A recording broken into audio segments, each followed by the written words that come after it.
Welcome to Proclaim, a presentation of the Catholic Diocese of Alexandria. Join us as we journey together through the Scriptures revealed to us by God.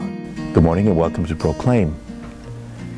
As now the first discussion point that Chapter 10 offers to us, the question of, is divorce permitted? The scene doesn't really change, but the setting and the context certainly does. It says that people were bringing children to him that he might touch them, but the disciples rebuked them.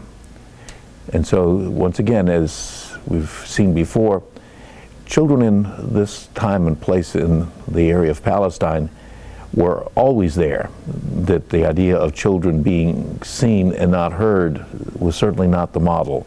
In fact, it was considered part of children's role to make themselves visible in many places so that they could hear what was going on and bring it back, so that their parents would know what their neighbors were thinking, what was going on in their community.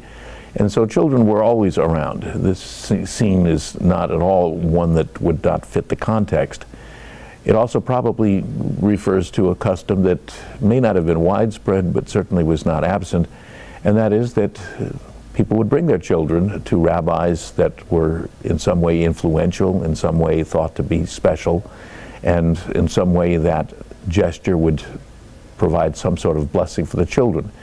And this certainly seems to be the context, the background in which this scene takes place. What's interesting is the reaction of the disciples, which from our standpoint seems to be very short-sighted, seems to be very intolerant, except that again, in the time in which children literally ran wild within the marketplace and the community, to chase them away would have been normal. This program was brought to you by Antoon Enterprises.